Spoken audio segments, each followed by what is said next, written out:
자, 2교시 진행하겠습니다. 자, 2교시다 하면 이제 우리 맨 앞쪽에 이게 2차 과목이 다 들어가 있죠?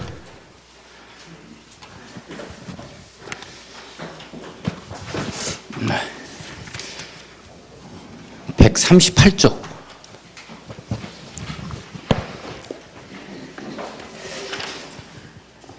자, 138쪽. 자, 거기에 목차 이렇게 나와요. 저 따라서 한번 해요. 국토의 계획 및 이용에 관한 법률. 국토의 계획 및 이용에 관한 법률. 요게 이제 12문제가 나와요. 12문제. 근데 이제 국토의 계획 및 이용에 관한 법률에서 12문제가 나오는데 여기에서 제가 절반만 맞추자 그랬거든요. 실제적으로 기반시설 유발계수 같은 것이 출제됩니다라고 얘기했어요. 근데 그게 출제된 거예요, 또. 기반시설 유발계수. 요거 출제됐어요. 아주 힘든 거. 자, 요게 이제 12문제가 출제되고, 두 번째 법이 이제 도시개발법. 따르세요. 도시개발법. 이제 이게 6문제. 6문제가 출제가 돼요. 6문제. 그 다음에 세 번째 오른쪽 위에 도시 및 주거환경 정비법. 도시 및 주거환경 정비법. 요게 이제 또 6문제. 6문제가 출제가 되고, 건축법. 여기 7문제. 주택법. 요게 또 7문제. 농지법. 요게 이제 2문제. 근데 이제 올해 정도로 이렇게 출제되면 우리 선생님들은 굉장히 힘들어 했는데, 가르치는 강사 입장에서는 평이하게 출제됐다 이렇게 말씀드릴 수 있어요. 평이합니다. 그래서 이제 수업에 아무튼 뭐 심화학습에 나오는 내용은 다 틀렸다 하더라도 차분하게 우리 이제 수업 시간에 이렇게 공부를 꾸준하게 잘 따라와 주신 선생님들께서는 뭐 60점, 70점 사이 나오는 건 뭐 다 그렇게 나왔어요. 그 정도 점수 맞도록 되어 있습니다. 그래서 그렇게 겁낼 건 없어요. 그래서 이걸 다 맞추려고 하지 말고 좀 뭐 한 60점대만 맞아야 되겠다 이렇게 생각하면 상당히 편합니다. 그건 뭐 분명하게 늘 많이 풀어왔던 이런 내용들이니까, 공부해왔던 내용이니까 그렇게 할 수 있도록 하고. 그런데 이제 그 6가지만 우리 이제 부동산 공법에서 시험 범위로 하는데 전부 다 법으로 끝나는데 1번만 법률로 끝나고 있죠? 그죠? 그러면 이제 이런 것들도 하나의 질문거리가 될 수 있다고, 왜 법인데 왜 여기는 법률이냐? 뭐 이렇게 이제 또 질문을 하시는데, 법이나 법률은 똑같아요. 똑같은 내용입니다. 이렇게 법률, 이게 이제 같은 내용인데, 이제 법률을 쓸 때는 뭐뭐에 관한이라는 형용사 상당어구가 앞에 걸릴 때 그래요. 뭐뭐에 관한이라는 형용사 상당어구가 걸리면 법이라는 말을 쓰지 않고 법률 이렇게 들어갑니다. 이렇게. 법률 이렇게. 그러니까 국토의 계획 및 이용에 관한, 뭐뭐에 관한 이렇게 들어가 있잖아요. 그래서 이게 법률 이렇게 된 거야. 그러면 그 말이 없으면 국토의 계획 및 이용에 관한, 뭐뭐에 관한 이 말이 없으면 그냥 법 이렇게 해서 끝나야 돼요. 요거 이제 법의 제명이라 그러는데, 제목이 되는 명칭인데 이런 것들을 제명을 갖다가 이렇게 이제 붙이는 이게 공식이라고. 그래서 이제 공익사업을 위한 토지 등의 취득 및 보상에 관한 이렇게 들어가잖아요. 보상에 관한에서 이제 뭐뭐에 관한 형용사 상당어구가 들어가니까 법 하는 게 아니고 법률 이렇게 들어가는 거예요. 이것밖에 없어요. 차이가 똑같습니다. 법이나 법률이나. 요 밑에는 이제 시행령이 있고 그 밑에는 이제 시행규칙이 있고 이렇게 되어지는 거.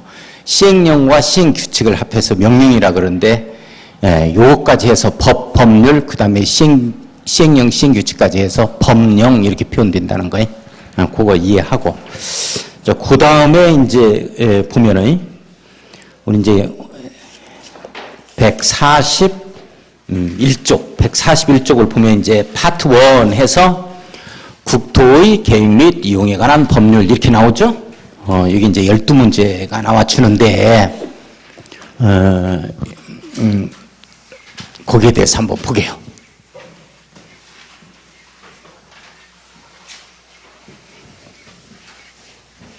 이제 우리 선생님들 이렇게 좋은 공부하니까 주변에 주변 분들한테 지인들이라든지 이분들한테 나 공인중개사 공부합니다라고 자신 있게 말씀을 드릴 수 있어야 돼요.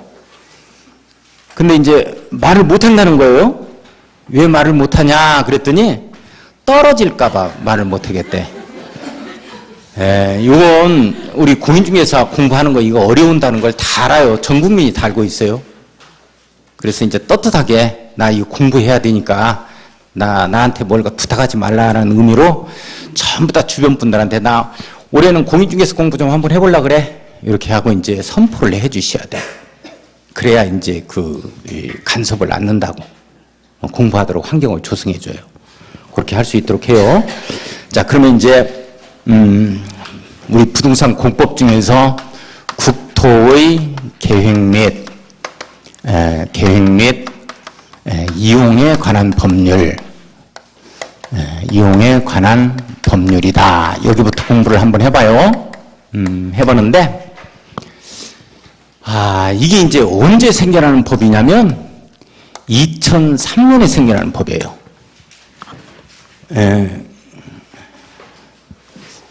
그동안에는 그러면 이게 법이 어떻게 되어 있었느냐 하는 거죠. 이 법이 모태가 되는 법이 있었어요. 요 전에는 2003년 요 전에는 도시계획법이라는 법이 있었어요. 도시계획법하고 국토이용관리법. 국토이용관리법이라는 법이 이원화가 되어 있었는데 요 법이 통폐합되는 거예요. 그래서 이제 이 법으로 탄생이 되는 거예요. 그러면 이게 왜 이렇게 이 법이 그대로 놓아두지 뭐 하려고 이렇게 통폐합되느냐 하는 거죠. 그때 당시에는 요 전에는 2003년 이전에는 봐요. 계획이 어디에만 잡히는 거냐면 이용할 때만 이 계획이라는 게 있잖아요. 그죠? 뭘 갖다가 개발하고 이용할 때 계획 잡는 거지. 만약에 뭐 개발의 여지가 없다. 뭐 이렇다면 이용하지 않는다 하면은 계획 잡을 필요가 없는 거죠. 그래서 이 도시 지역에만 이렇게 계획이 잡혀 있었어요. 그러다 보니까 이제 우리 1900년대, 1990년이죠? 1990년. 요때를 한번, 시대적 배경을 한번 생각해 봐요. 요때 1990년대에 뭐가 있었냐면, 요때는 준농림지역제라는 제도가 있어요. 농림지역제도다 해서 준농림지역제도가 있었는데, 이게 이제 어떤 제도에 해당이 되어지냐면, 우리 시골도, 농림지역, 이 시골에도 이렇게 도시지역에 준해서 토지 이용을 할 수 있도록 만든 이 시기가 있었어요. 그게 바로 이제 준농림지역제인데, 아파트도 짓도록 하고, 시골에. 아파트가 들어와요. 그 다음에 모텔도 들어올 수 있도록 하고, 또 시골에 그 유인력들을 갖다가 농한기 같은 경우에는 농번기가 아닌 농한기 같은 경우에는 우리 공장에 와서 일도 좀 할 수 있도록 하고 하기 위해서 토지 이용 가치를 도시지역에 준해서 토지 이용을 할 수 있도록 했던 시기가 있어요. 이게 바로 이제 준농림지역 제도입니다. 그래서 시골에도 이 아파트가 들어오도록 하고 그 다음에 공장이 들어오도록 하고 또는 숙박시설인 모텔 등도 지을 수 있도록 했어요. 그러다 보니까 어떻게 되어지냐면 난개발이 되는 거예요. 이제 난개발. 이 난개발이라는 건 무슨 뜻이에요? 그러니까 충분한 기반시설 확충이 없는 상태에서 우후죽순으로 이제 개발이 되는 거죠. 그러니까 시골에 나홀로 아파트를 지어놓고 보니까 초등학교가 막 농길 따라서 가는 거예요, 이제. 뭐 2km, 3km 걸어가는 거예요, 이게. 그래서 안 되겠다.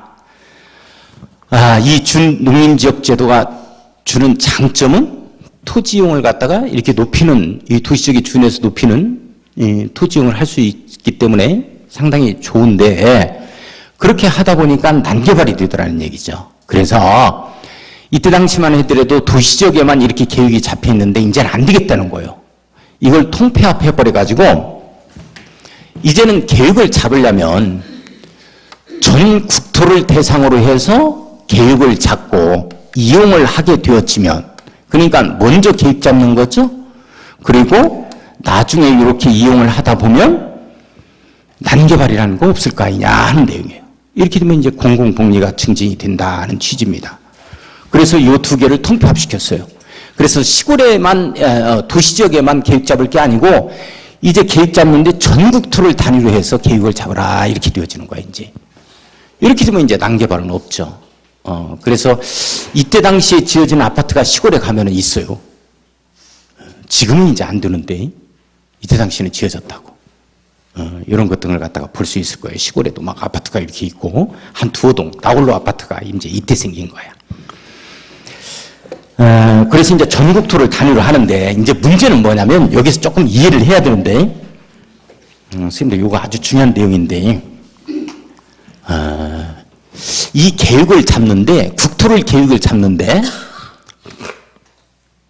전국토가 이렇게 있으면, 우리 전국토가 있으면 이 단위를 전국토가 있으면 이 단위를 계획 잡는 단위입니다. 단위. 계획 잡는 이 단위를 전국토를 단위로 해서 계획을 잡을 수가 있어요. 또는 어떻게 계획을 잡을 수 있냐면, 전국토를 단위로 하는 게 아니고, 전국토가 어떻게 되어 있냐면, 단위로 하는 게 전국토를 단위로 할 수 있고, 전국토를 이 단위로 계획 잡을 수가 있어요. 단위로 계획을 잡을 수가 있죠. 계획을 수립할 수가 있고, 도시군을 단위로 해서 단위로 계획을 수립할 수가 있어요. 자, 이게 무슨 말이냐? 도시군을 우리 전국토를 보면 전국토가 전부 다 어떻게 되어 있냐면 도시군 단위로 이렇게 바둑판 모형처럼 되어 있어요. 이렇게 되어 있어요. 전국토가. 그러니까 전주 있다, 뭐 익산 있다, 완주 있다, 김제 있다, 뭐 부안 있다, 고창 있다, 막 이렇게 되거든요. 이게 바로 이제 바둑판 모형으로 한 칸 한 칸, 이것이 바로 도시군이에요. 이 도시군 단위로 계획을 잡다 보면 전주시는 전주시 단위로, 완주는 완주군 단위로, 그 다음에 이제 김제는 김제, 정읍이면 정읍, 이렇게 익산이면 익산, 군산이면 군산, 이렇게 해서 계획을 잡다 보면 전국토가 자연스럽게 계획이 잡히는 거예요. 자, 그러면 국토를 계획 잡는데 이 단위가 전국토를 단위로 계획 수립하는 게 아니에요. 이 법률은. 도시군을 단위로 해서 계획을 잡다 보면 전국토가 자연스럽게 계획이 잡히는 거 아니냐, 이 내용이거든요. 이 내용. 그러니까 우리 한교 행정고시 학원에 다니시는 분 모두 우리 2018년도에는 공인중개사 시험을 모두 합격하셔야 돼요 하는 건 이 내용이거든요. 전체 인원을 갖다가 한꺼번에 본 거고, 근데 한교 학원에 다니시는 선생님들 개개인이 나만 합격하면 돼요. 나만 합격하면 전부 합격하는 거예요, 이게. 그 내용이 이 내용이에요.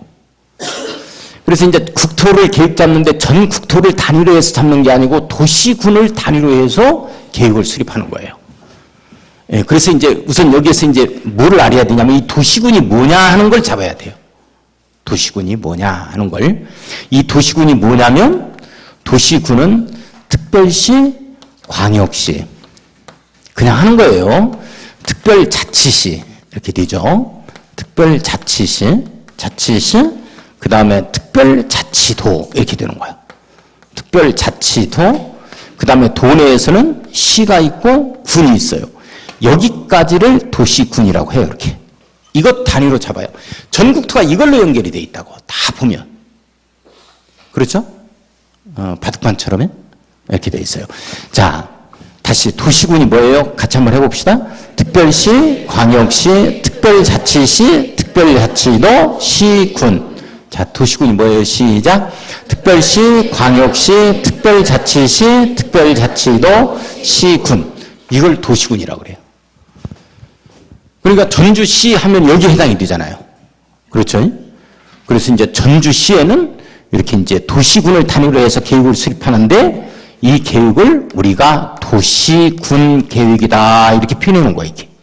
이렇게. 그러면 도시군을 단위로 해서 수립하는 계획이 도시군 계획인데 이게 두 가지가 있어요. 또 이렇게 해서 도시군에 대한 종합계획인 도시군 기본계획하고 이렇게 도시군 관리계획이 있다 이렇게 표현해 놓은 거예요. 관리계획이 있다 이렇게 표현해요. 자, 따라서 한번 해봐요. 도시군 계획, 도시군 계획, 도시군 기본계획과 도시군 관리계획이 있다. 자, 그러면 이제 해석할 수 있어야 돼요. 도시군 계획이 뭐냐? 도시군이 이거잖아요. 시작. 도시군이 뭐예요? 특별시, 광역시, 특별자치시, 특별자치도, 시군에 대한 계획으로서 두 가지가 있죠. 도시군 기본계획과 도시군 관리계획이 있다. 이렇게 되겠죠? 자, 그러면 이제 도시군이 뭐예요? 다시. 도시군 기본계획이 뭐냐 하면 이렇게 대답하는 거예요. 특별시, 광역시, 특별자치시, 특별자치도, 시군에 대한 기본계획이다. 이렇게 표현해 놓은 거예요. 내용 됐어요? 그러면 도시군 관리계획이 뭐냐 하면 도시군을 관리하는 계획이요. 도시군이 뭔데? 시작. 특별시, 광역시, 특별자치시, 특별자치도, 시군. 여기에 대한 관리계획을 말한다. 이렇게 되는 거예요. 해석할 수 있겠어요? 이렇게 되어지는 거라고. 그리고 전주시 계획이 뭐냐 하면 전주시가 이게 도시군에 해당이니까 이게 도시군 계획이요. 그러면 저기 고창군의 계획이 뭐냐면 고창군은 군이니까 고창군에 있어서 이 도시군 계획이겠죠. 정확하게는 고창은 군이니까 군 계획이 이렇게 표현되겠죠. 이 전주 같은 경우는 도시니까 도시 계획이 이렇게 표현되겠고 합해서 그냥 도시군 계획 이렇게 표현합니다. 네.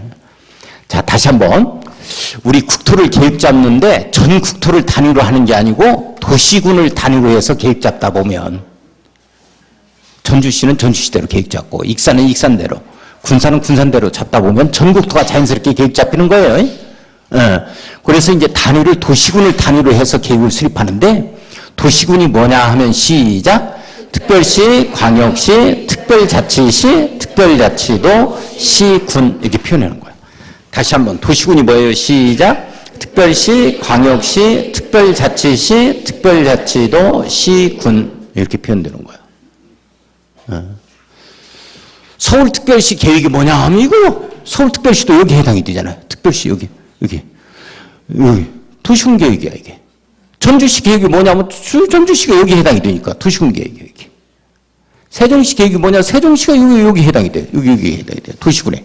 도시군 계획이요. 여기에는 이게 있다. 서울도 마찬가지 이게 있다. 이렇게 표현되는 거죠. 이렇게. 자, 도시군이 뭐예요? 도시군 시작. 특별시, 광역시, 특별자치시, 특별자치도, 시군. 다시 한번 도시군 시작. 특별시, 광역시, 특별자치시, 특별자치도, 시군.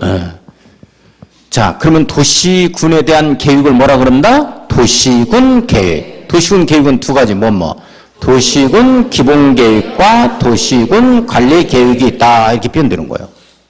여기까지 내용 됐어요? 그래서 이제 우리 국토의 계획 및 이용에 관한 법률은 어디부터 출발하냐면 원래 도시군 계획인 도시군 기본계획과 도시군 관리계획부터 출발해야 돼요. 그러면 거기부터 나오는 거 한번 보겠습니다. 거기부터 나오는 거 한번 봐요. 130. 자, 그러면 이제 거기에 142쪽을 한번 봐요. 총설해가지고 주요 용어 이렇게 나오죠? 그러면 주요 용어 놓아두고 144쪽 한번 봐요. 근데 144쪽 보니까 도시군 계획부터 나와야 돼요. 그러니까 선생님들 뭐부터 나와야 되냐면 도시군 계획인 도시군 기본계획, 도시군 관리계획부터 나와야 되는데 광역도시계획부터 나오죠.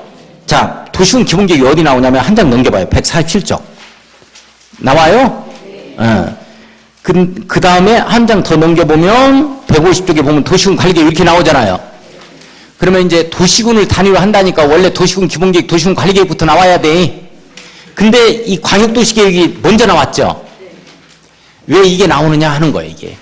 원래 국토계획법률은 이건 전국토를 도시군 단위로 계획 잡기 때문에 이거부터 나와야 된다고. 도시군 계획인 도시군 기본계획과 도시군 관리계획부터 나와야 되는데 광역도시계획이라는 걸 나온다고요?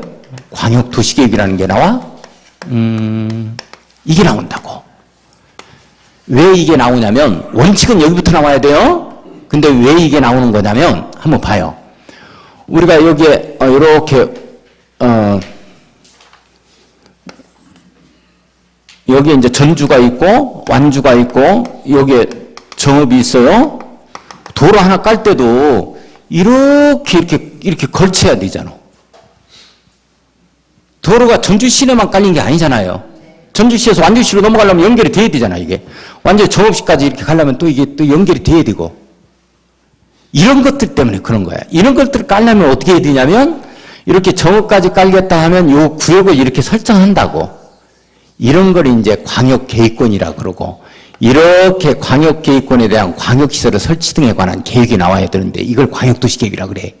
그러니까 이것도 도시군, 이것도 도시군, 이것도 도시군이잖아요. 그죠? 이런 것들 때문에 둘 이상의 도시군을 이렇게 묶는 작업을 해 들어가는 걸 우리가 이제 광역계획권을 지정한다. 이런 표현을 써요. 광역계획권을 지정한다. 이런 표현을 쓰는 거고, 여기에 대해서 이제 이런 계획이 나오는데, 이 계획이, 여기에 대한 이 계획이 광역도시계획이에요. 그러니까 이런 시설만 없다면 이제 이게부터 나와야지, 원칙은. 이런 것들 때문에 이게 나오는 거예요. 여기까지 조금 이해해요? 이번 1번 시험 문제가 이 문제. 수립에 대해서 나왔던 거. 맨날 했던 거.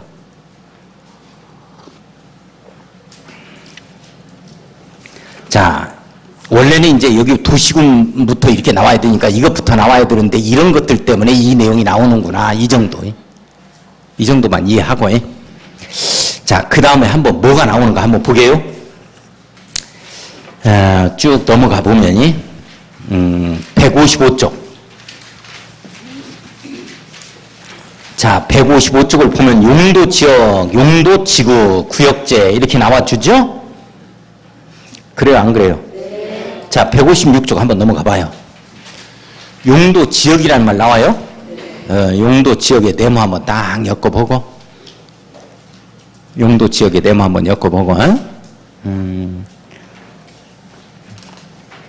그 다음에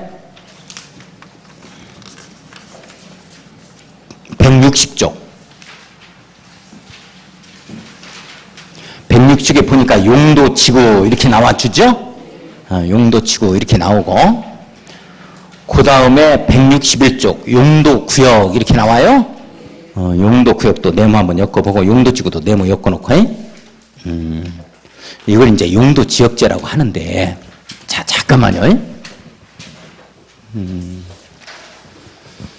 우선 용도지역이라는 말이 이렇게 나와요. 그 다음에 용도지구라는 말이 이렇게 나오고, 용도구역이라는 말이 이렇게 나와요. 자, 잠깐 이건 이제 이렇게 지역으로 끝나죠. 그 다음에 이건 이제 지구로 이렇게 끝나요. 이렇게 이제 구역으로 끝난다고요? 그죠? 그러면 무슨 지역 해가지고 이렇게 지역으로 끝나는 말이 156쪽 한번 봐요. 그 밑에 보면은 도표로 이렇게 나와 있죠. 그러면서 그 용도지역의 지정에서 2번 가로 1번 용도지역의 종류 및 세번 이렇게 나와요. 동그라미 1번 도시지역 이렇게 나왔죠. 밑줄 한번 그어놓고, 도시지역 안에는 이제 주거지역, 상업지역, 공업지역, 녹지지역이 있다 이렇게 나오죠. 도표로. 그러면서 이제 오른쪽 보니까 157쪽에 관리지역 이렇게 나와요. 관리지역 밑줄 한번 그어놓고 그 다음에 이제 3번에 보니까 농림지역 이렇게 나오죠. 동그라미 3번. 동그라미 4번이 자연환경 보전지역 이렇게 나와요. 그렇게 나와요. 밑줄 한번 그어놓고 그러면 여기에 나와 있는 지역만 용도 지역에 해당이 되는 거예요. 아시겠어요? 자, 그 다음에 이제 한번 이제 자세하게 이렇게 나와 있고 또 넘어가 보면은 160쪽 용도지구 이렇게 나와 있죠? 용도지구를 보니까 2번 용도지구의 지정을 보니까 경관지구 이제 미관지구 없어졌어요. 삭제됐다. 그 다음에 이제 고도지구, 방화지구, 방제지구, 보호지구, 그 다음에 취락지구, 개발진흥지구, 특정용도 제한지구, 복합용도지구, 복합용도지구 신설됐고 뭐 이렇게 나와주죠. 여기에서 이렇게 이것만 또 용도지구에 해당이 되는 거예요. 이것만. 응? 자, 그 다음에 오른쪽에 용도구역 나오면 개발제한구역, 도시자연공원구역 이렇게 나오죠. 시가와 조정구역, 그 다음에 수산자원 보호구역 이렇게 나와요. 그러면 입주기의 최소구역은 이제 별도로 따로 떼어서 봐야 되는 거고, 공부를. 요것만 용도구역에 해당이 돼요. 그러니까 거기에 구역으로 끝나는 것 중에 출입금지구역 그런 말이 있어요, 없어요? 어린이 보호구역 있어요, 없어요? 없죠? 금연구역 있어요, 없어요? 없죠? 자, 제가 지금 말씀드리는 건 뭐냐면 지금 여기에서 책에 나오는 지역으로 끝나는 것만 용도지역이고 책에 나와 있는 지구만 용도지구예요. 책에 나와 있는 이 구역으로 끝나는 말 있죠? 이것만 용도구역에 해당이 되는 거예요. 그러니까 어린이 보호구역 이런 건 여기에 없는 거예요. 용도구역에 해당이 안 돼요. 무슨 말씀인지 이해 가요? 이런 걸 뭐라 그러냐면 법정 용어라 그래요. 법에서 정해놨다 이렇게 되어지는 거예요. 제가 지어낸 게 아니야. 어디에서 법에서 정했느냐 하는 거죠. 이 법에서 정했다는 거지. 법에서 정하고 있다. 법정 용어. 이 법에서 정하고 있어요. 국토의 계획 및 이용에 관한 법률로 정하고 있는 용어야. 이게 법정 용어야. 내용 아시겠죠? 여기에 나와 있는 지역만 용도지역이고 여기에 나와 있는 지구만 용도지구에 해당이 되고 여기에 나와 있는 구역만 용도구역에 해당이 된다. 자, 그러면 이제 우리 처음이니까 이게 굉장히 이게 힘들다고 이해하기가 뭐 이해는 못해도 괜찮은데 이 내용을 다 이제 외워야 된다고. 뭐 주거지역이다 하면 전용 주거지역, 일반 주거지역, 뭐 준주거지역 막 이런 걸 외워야 돼요. 뭐 그런 걸 외우면 되는 건데 자, 잠깐만요. 용도지역과 용도지구, 용도구역이 이게 무슨 말이냐 하는 거예요. 조금만 틀을 한번 잡아보게. 이 용도라는 건 뭘 얘기를 하는 거냐면 용도라는 건 뭘 얘기하는 거냐면 한마디로 쓰임새를 얘기하는 거죠. 그렇죠? 용도. 이 분필의 용도가 뭐예요? 뭐 이런 거. 칠판에 글씨 쓴다 뭐 이런 거. 그래서 이 용도지역과 용도지구는 이 쓰임새를 갖다가 밝힐 때는 이런 용도로 쓰자 해서 쓰임새를 밝힐 때는 이렇게 지역이라고 하자, 지구라고 하자 해서 법에서 정한 거예요. 법에서 정한 거다. 자, 용도구역이라는 건 뭘 얘기하는 거냐면 이건 쓰임새를 안 밝히려고 현 상태 그대로 묶어두기 위해서 구역을 정하는 거예요. 개발 제한구역.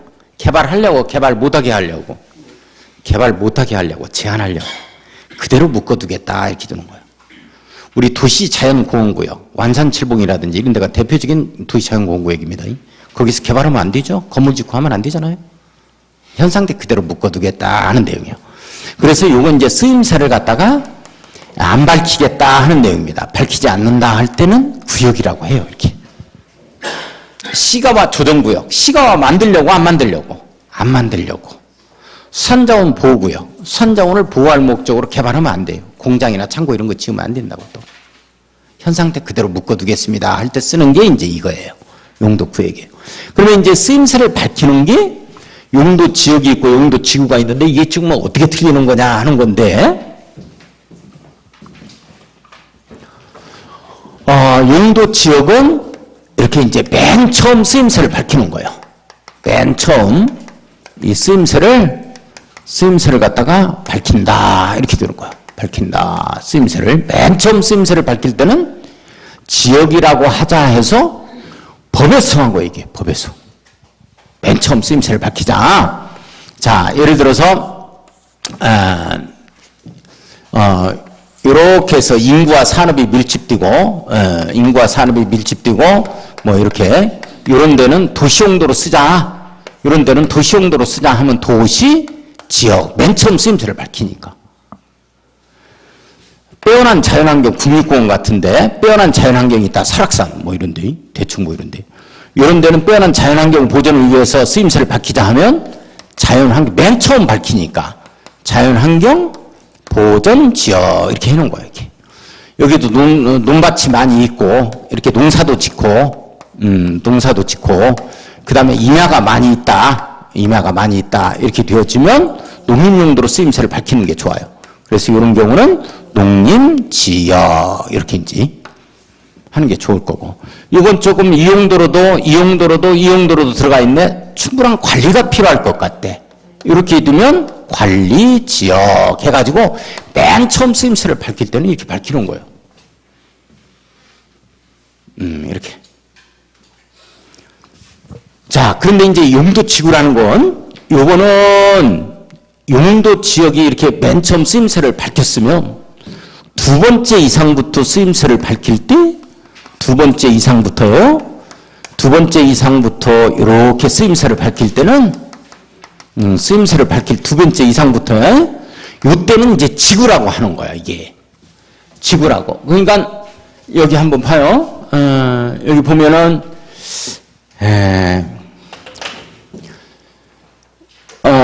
여기에 예를 들어서 공항이, 이 근처에 공항이 이렇게 있어요. 공항이 뭐 도시적 저기 이제 기포항이 있다, 공항이 이렇게 있다 이렇게 되어지면 도시적이라고 그래서, 이 도시적이니까 인구와 산업이 밀집되어 있으니까 건축물이 높게 이렇게 투기용 가치가 높기 때문에 높게 올라갈 수가 있다고. 그럼 비행기가 여기서 이렇게 이착륙을 하는데 걸려버리면 어떻게 해요? 그래서 안 되겠다. 여기에는 이렇게 높은 건축물이 들어올 수 있는 도시적이라 하더라도 고도만큼은 조금 제한을 해야 되겠다. 높이를 15층 이하로만 지을 수 있도록 하고 60m 이하로만 지을 수 있도록 하자라든지, 이렇게 해서 이제 최고 높이를 이렇게 정하는 지역이 이 근처에 있어야 될 거예요. 이렇게. 여기는 높은 건축물이 들어오면 안 된다 하고. 그러면 이렇게 맨 처음 쓰임새를 밝힐 때는 지역이라고 했기 때문에 여기에는 지역 해버리면 안 된다고. 이제 두 번째 이상부터 쓰임새를 밝혀야 되니까 지구라고 하는 거예요. 이렇게 지구 이렇게 들어가는 거예요. 이렇게. 그래서 이제 고도 지구 뭐 이렇게 되어지는 거지. 건축물이 빼곡히 이렇게 들어가 있기 때문에 여기에는 화재가 잘 날 것 같다. 여기에 화재를 예방할 목적으로 쓰임새를 밝히자. 이렇게 해주면 이제 여기에는 방화 지역 해버리면 안 돼. 맨 처음 쓰임새를 밝힐 때 지역이라고 했잖아요. 그러니까 두 번째 이상부터는 이제 지구라고 해야 된다고. 방화, 지구 이렇게 들어가는 거야, 이게. 여기에 이제 농림용도로 써야 되니까 농림지역으로 쓰임새를 밝혔는데, 여기에는 막 기암괴석들이 또 산림 안에 있네. 근데 여기에다가 농림지역이니까 축사를 지을 수 있는 거라고, 원래. 창고나. 이런데 기암괴석이 있는데 축사 여기에다가 지어버리면 돼야 안 돼요. 또 못 들어오게 해야 된다고, 그런 걸. 여기는 빼어난 경관 목적으로 쓰임새를 밝히고 싶어. 이렇게 되면 경관 지역 해버리면 안 돼. 원래 맨 처음 쓰임새를 이렇게 지역으로 밝혔기 때문에. 여기는 이제 지구라 그래야 돼. 이렇게 지구, 경관, 지구 이렇게 표현해 놓은 거야. 내용 아시겠어요? 그래서 이제 여기서 시험 문제가 나온다고. 어떤 시험 문제가 나오는 거냐? 맨 처음 쓰임새를 밝히는 용도 지역은 중복 지정할 수 있겠어요, 없겠어요? 중복 지정이라는 말을 할 수가 없는 거지, 이게. 맨 처음 밝히는데 뭔 중복 지정이야? 근데 이게 두 번째 이상부터 쓰임새를 밝히니까 이건 중복 지정할 수 있다. 이게 시험 문제예요. 이게 시험 문제. 이게. 이게 지구라고 하는 거야. 지구. 그 다음에 이제 우리 용도 구역이다 하면 현 상태 그대로 묶어두겠다 하는 내용이에요. 현 상태 그대로 묶어버리겠다 하는 내용이에요. 꼼짝 마라. 그렇게 되어지는 게 바로 이제 요거, 용도 구역. 예를 들어서 이 부분을 갖다가 이렇게 해가지고 묶어버렸어. 이 개발 제한 구역으로 딱 묶어, 이렇게. 개발 제한 구역이다 하면, 개발 제한 구역이다 하면, 개발하지 말고 현 상태 그대로 묶어두겠다 하는 내용이에요, 이게. 이게 이제 쓰임새를 안 밝히겠다 하는 내용이다. 그러니까 이 두 가지는 쓰임새를 밝히니까 성질이 같은 거라고. 근데 이건 쓰임새를 안 밝히는 거니까 성질이 다른 거야. 이거하고는 달라. 원래. 이제 이런 내용이다라는 걸. 예. 자, 이해를 조금 요 정도만 한번 해보고.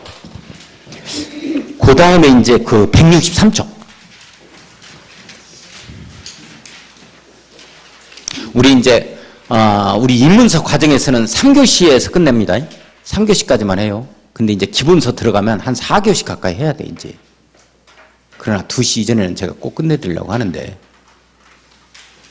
인문서 과정 우리 11월, 12월은 이제 가는 길만 조금 한번 제시해 보는 거니까, 3교시 체제로 가겠습니다. 4교시까지 안 할 거예요.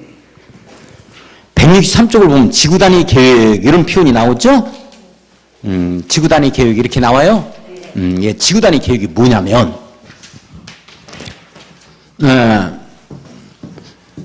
일본 놈들은 이걸 지구계획이라고 그래요. 지구계획 이렇게 표현해. 그 다음에 유럽 같은 경우에는 이걸 지구 상세계획이라고 그래요. 상세계획이라고 그래요. 근데 우리나라는 지구 단위계획이라고 그래요. 다 똑같은 내용이에요.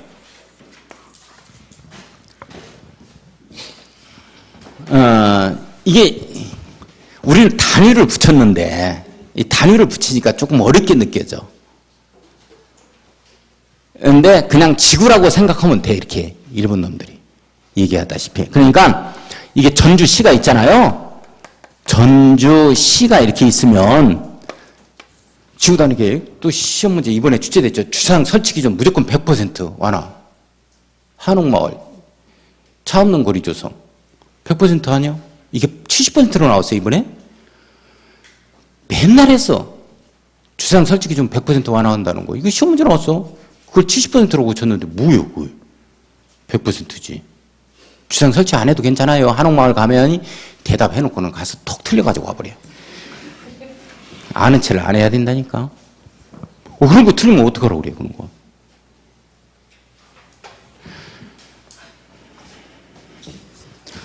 전주시를 보면, 봐봐. 전주시를 보면 서신지구, 만성지구, 혁신지구, 효천지구, 하가지구, 이렇게 지구가 있어요, 이렇게. 그 지구가 있는데, 만성지구하고 효천지구하고 지금 아파트 크기 규모가 똑같아요. 다 달라요. 다 달라야지. 지구별로 다 다른 계획이 들어가야 하잖아. A지구, B지구, C지구, D지구. 뭐 이거 모르면 D지구다. E지구. 이 지구별로 전부 다 계획이 다르다고. 건축물 높이 층수, 사는 사람도 다르고 짓는 사람도 다른데 계획이 다 달리 들어가. 혁신지구에서는 지금은 대박 무슨 50층 건물이 들어온다며요. 왜 거기에 들어오냐? 거기에만 계획이 그렇게 잡혀 있는 거야. 이걸 지구단위 계획이라고 하는 거야. 지구 계획이지. 이쪽 지구만 그 계획이 들어간다는 거야. 뭔 내용인지 이해 가요? 왜 도청이 신시가지에 들어왔냐? 도청을 거기에 도청사를 갖다가 거기에 짓겠다 하는 이 계획이 거기에만 들어간 거야, 이게. 신시가지 지구는 도청도 있고 전국경찰청도 있고 막 이러잖아요. 그게 혁신도시에도 있어요? 다 똑같지가 않다고 다 틀리는 계획이 들어가. 이걸 뭐라 그러냐면 지구단위 계획이라고 하는 거예요. 아무것도 아니죠? 지구단위 계획은 그러니까 지구별로 A지구, B지구, C지구 이런 지구별로 다 똑같다, 다 다르다. 다 다르다는 걸 이해해야 돼. 다 다르다.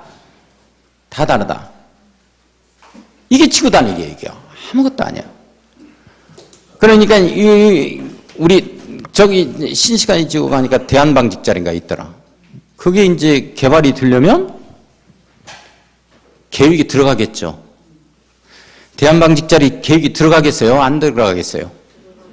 그 계획을 뭐라 그런다? 그렇단 말이에요. 지구단위 계획. 그러면 예를 들어서 이제 문의해보는 거예요. 대한방직자리가 그게 개발이 된다 하는데 전화해가지고 거기 아파트 몇 세대나 들어와요? 다 이 얘기합니다. 아파트 몇 세대 들어와요? 다 이게 지구단위 계획으로 들어오는 거야. 거기에 상업지역 조성이 돼요? 거기에 뭐 상가들 들어와요? 예, 들어옵니다. 거기에 모텔 지을 수 있어요? 나 모텔 지으려고 그러는데 다 이 얘기해줘요. 예, 들어올 수 있다 없다 다. 이게 바로 뭐다? 전부 다 지구단위 계획 이렇게 들은 거야. 아무것도 아니에요. 말 그대로 지구 단위별로 계획이 들어가는 걸 뭐라 그런다? 지구 단위 계획 이렇게 들은 거야. 근데 지구 단위 계획이 들어가는데 대한방직자리가 이제 또는 뭐 이렇게 뭐 개발이 묶였던 자리가 이제 풀어질 때 지구 단위 계획이 어떻게 들어가는 거냐면 이제 이런 지역을 개발할 때 그냥 이렇게 들어가는 게 아니지. 이렇게 이제 할 거란 말이에요. 여기에서 이제 관공서는 이쪽에 배치하고, 여기 상업적으로 배치하고, 여기는 학교 들어오도록 하고, 여기는 아파트 단지로 조성하고, 아파트 단지 조성하고, 여기는 단독주택 단지 또는 다가구 주택 이런 것들을 지을 수 있도록 하겠다. 이렇게 해서 개발이 되겠죠? 이걸 말한다고? 이건 지구 단위 계획은 봐봐. 이건 관공서 용지, 이건 상업 용지, 이건 주거 용지, 이건 학교 용지에서 먼저 토지 이용 계획을 이렇게 밝히는 거예요. 이렇게 토지를 이런 용도로 쓰겠다. 그 다음에 상업지역이다 하면 상업지역에 보면은 이렇게 건물 높이나 층수 등이 이렇게 비슷하게 올라가 있죠. 어떤 건 막 20층이고 어떤 건 5층짜리로 짓고 어떤 건 뭐 3층짜리로 짓고 어떤 건 컨테이너 박스 갖다 놓고 활용하고 이런 거 못 봐요. 뭐 10층이면 10층 층수 제한, 그 다음에 건폐율 용적률 규모도 비슷비슷하게 들어온다고. 이런 것들을 갖다가 우리가 건축계획이라고 그래요. 이렇게. 그래서 지구단위 계획이 뭐냐, 이렇게 지구별로 수립되는 땅과 토지와 건축물에 관한 상세한 계획, 이 계획을 지구단위 계획이라고 그래요.